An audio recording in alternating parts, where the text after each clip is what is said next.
स्वप्ने तीन असतात जी आपण झोपेत पाहतो, तर खरी स्वप्ने ती असतात जी आपली झोप उडवतात. नमस्कार, मी सीमा तुमच्या सर्वांचे माझ्या नवीन एका व्हिडिओमध्ये पुन्हा एकदा स्वागत करत आहे.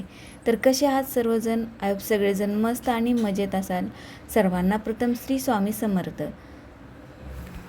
तर मी आज करणार आहे माझ्या देवघराची डीप क्लिनिंग. कसं आहे माहीत आहे का, घरामध्ये सगळीकडे स्वच्छता असेल ना तर आपलं मनही रमतं आणि आपल्यालाही भारी वाटतं. त्यामुळे मी काय करते माहीत आहे का, ज्या गोष्टी मला आवडतात ना, म्हणजे घरामध्ये व्यवस्थित ठेवण्यापासून, मग मला काही का असेना घरामध्ये नीटनेटकेपणा ठेवायला खूप आवडतो. मग मी काय करते, जर कधी आळसच आला असेल ना तर मी अगोदर काय करते, छोट्या छोट्या गोष्टींपासून सुरुवात करते. मग भलं मग ते कोणती का असेना, छोट्या गोष्टींपासून सुरुवात केली ना, आपोआप आपण स्टेप बाय स्टेप ती कामं करत राहतो. आणि आपल्याला जर अचानक जर आपण म्हणलं चला आज आपल्याला खूप क्लिनिंग करायची आहे आणि डायरेक्टली आपण मोठी क्लिनिंग करायला घेतली, थोडंसं काम केलं की आपल्याला लगेच आळस यायला चालू होतं आणि आपलं काम तेही अर्धच राहतं. जे आपण करायला घेतलेलं असतं ना ते पण अर्धच राहतं. त्यामुळे सुरुवात करताना नेहमी जो आपला काउंटर असतो ना, कोणता आपण मेकअप करतो, जिथे आपली तेलाची बॉटल वगैरे सर्व असतं ना, पहिल्यांदा ना तिथून सुरुवात केली ना तर अख्ख्या घराची क्लिनिंग ही झाली म्हणून समजायचं. जर तुम्ही डायरेक्टली गेला किचनमध्ये किंवा आपल्या कपाटामध्ये, तर काय होतं माहिती आहे का, जर आपण कपाटामध्ये क्लिनिंग करण्यासाठी गेलो तर ती कपाटातली कपडे काढून बघून घड्या घालून आपण ह्याच्यामध्येच खूप खूप दमून जातो. त्यामुळे काय होतं माहीत आहे का, त्यातली थोडंसंच काम होतं, आपल्याला आळस येतो. त्यामुळे ते काम जाग्यालाच राहतं आणि बाकीची तर कामांचं सोडूनच द्या तुम्ही मग करायचं. त्यामुळे पहिल्यांदा जे काम आहे ना ते करायला घ्या.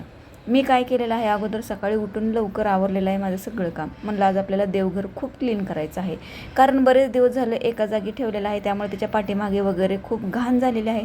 त्यामुळे ते खूप असं स्वच्छ करायचं आहे आणि मला थोडंसं चेंज पण करायचं आहे. तर त्यासाठी मी काय केलेलं आहे, अगोदर मी तिथलं शूट केलेलं नाही आहे. जो टी व्हीचा काउंटर आहे ना तोही मी जरा चेंज केलेला आहे.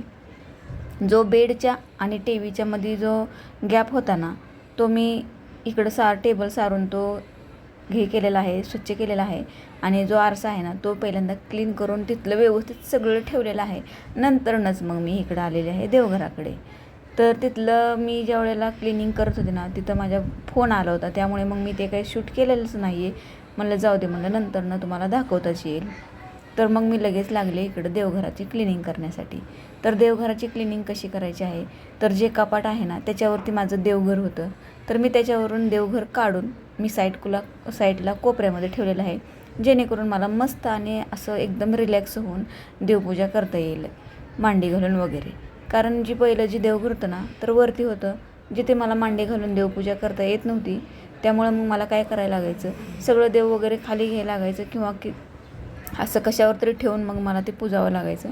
त्यामुळे मग मी ती काय केलेलं आहे, आता देवघर खाली घेतलेलं आहे आणि व्यवस्थित साईडला कपाट ठेवलेलं आहे, जेणेकरून आपल्याला तिथलं काय रांगोळी वगैरे सामान आहे ना तेही पटकन घेता येईल. त्यामुळे मी देवघरच्या शेजारी ते कपाट वगैरे ठेवलेलं आहे.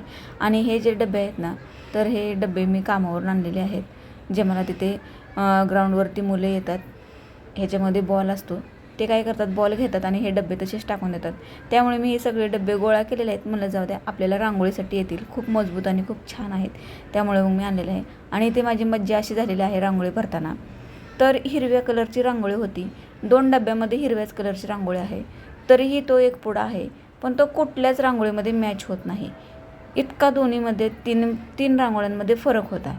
त्यामुळे मग मी काय केलं, मला जाऊ द्या आता मिक्स केल्यानंतर होऊन जाईल वेगवेगळं, कारण सगळे कलर एकसारखे दिसत नाहीत. रांगोळीचे प्रत्येक कलर हा वेगळा असतो. हिरव्यामध्ये पण बरेचसे प्रकार असतात. त्यामुळे मी कन्फ्यूज झाले होते थोडंसं. त्यामुळे मी ते साईडलाच ठेवलं आणि बाकीचे कलर तेवढे भरून घ्यावे म्हणलं, नंतरच मग ते हिरवा वगैरे ओतून ठेवायचा. पण मी काय केलं, मला जाऊ दे होऊन जाते मिक्स, म्हणलं मिक्स केल्यानंतर सगळं. त्यामुळे मी सगळं 3 डब्यांमध्ये तशीच रांगोळी ओतली ती हिरव्या कलरची आणि व्यवस्थित कपाटामध्ये सगळे डबे व्यवस्थित ठेवून दिले. तरी पण मला ते काय आवडले नाहीत. नंतरनं परत मी शेवटला अजून चेंज केले. कसं आहे, जोपर्यंत व्यवस्थित दिसत नाही तोपर्यंत ते मला काही पटत नाही. त्यामुळे मी काय करते, जोपर्यंत आपल्या डोळ्यांना खूप छान दिसत नाही ना तोपर्यंत मी त्याच्यामध्ये चेंज करत राहते. तुम्हाला आता इथं अशी माझी मांडणी दिसत असेल, पण शेवटला ज्या वेळेला मी कपाट आवरून झाले ना त्यावेळेला वेगळीच मांडणी दाखवलेली आहे, कारण मला काय ते आवडलेलंच नाही. आणि हे जे आहेत ना ते मी दिवाळीमध्ये आणले होते लक्ष्मीपूजनसाठी, मी तसेच ठेवलेले आहेत कारण ते खूप छान आहेत. तर ते रिकामे केले कारण मला त्याची कॅरीबॅग पाहिजे होती. त्यामुळे मग मी काय केलं, ते कॅरीबॅग काढून सगळा कचरा वगैरे त्याच्यामध्ये भरला आणि तुम्ही लास्टला बघितलं असेल पूर्ण चेंज झालं होतं आतमधलं कपाटामधलं. तर मस्त अशी देवपूजा झालेली आहे. आज काय मला फुले नव्हती त्यामुळे मी साधीच अशीच देवपूजा केलेली आहे. आणि जे कपाट आहे त्याच्यावरती माझ्याकडे थोडंसं हिरवं ग्रास होतं, मी ते हातरलेलं आहे. त्याच्याखाली जरा थोडासा हा पेपर टाकला आणि त्याच्यावरती ग्रास ठेवलेला आहे ते हिरवं. साईडला 2 कुंड्या ठेवून मध्ये आपली गाईची मूर्ती ठेवलेली आहे, जेणेकरून तिथं मस्तपैकी असं आपल्याला अगरबत्ती वगैरे लावता यावी असं. आणि टी व्हीच्या समोर तुम्ही बघत असाल किती सुंदर आणि स्वच्छ अशी जागा झालेली आहे. हे माझं असं घर आहे.